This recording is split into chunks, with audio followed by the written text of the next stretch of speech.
मराठी हिंदीसह अनेक भाषांमधून प्रेमगीत, गझल, भावगीत, भजन, लावणी, कव्वाली, डिस्को, रिमिक्स सह विविध प्रकारची गाणी आशा भोसले यांनी गायली आहेत। त्यांच्या आठवणी आणि गाणी या कायमच रसिकांच्या मनात जिवंत राहतील। त्यांच्या निधनानंतर मान्यवरांनी आठवणींना उजाळा दिलाय। बघूया। गायिका म्हणून जर कोणाकडे पाहायचं असेल तर त्या आशाताई होत्या। मला आठवतं की आम्ही रेडिओ जॉकीजचा जो कार्यक्रम घेतला होता त्या कार्यक्रमामध्ये आशाताईंनी मला 2 ओळी गुणगुणायला लावल्या आणि मग त्या ठिकाणी सांगितलं, बघा माझी शक्ती, मी महाराष्ट्राच्या मुख्यमंत्र्याला गायला लावू शकते। असं अतिशय जिंदादिल अशा प्रकारचं त्यांचं व्यक्तिमत्व होतं। ईश्वरीय आवाज असलेल्या एक आमच्या गायिका आमच्यातनं निघून गेल्या।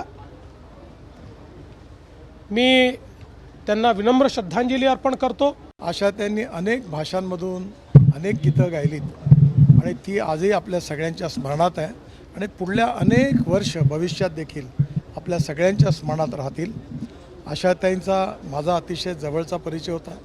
विशेषतः मला जेव्हा 61 वर्ष पूर्ण झाली तेव्हा मुंबईला त्या कार्यक्रमात आल्या होत्या आणि त्या कार्यक्रमात त्यांनी स्वतः त्यावेळी गीत गायलं आणि मला आशीर्वाद दिले। त्यांच्या मृत्यूने आपण संगीत क्षेत्रातल्या अशा गायिकेला मुकलो आहे की जिने आपल्या देशाचं नाव खरं म्हणजे विश्वात प्रसिद्ध केलं। आत्ताच एक दुःखद घटना मला कळली।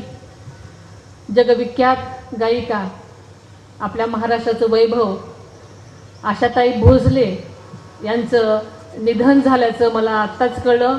त्यांनाही मी आदरपूर्वक भावपूर्ण श्रद्धांजली वाहते।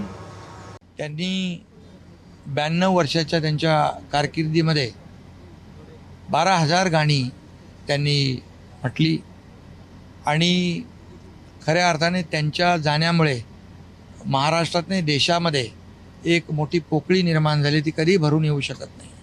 आणि आशाताई गेल्याने खऱ्या अर्थाने एक सूर हरपलेला आहे।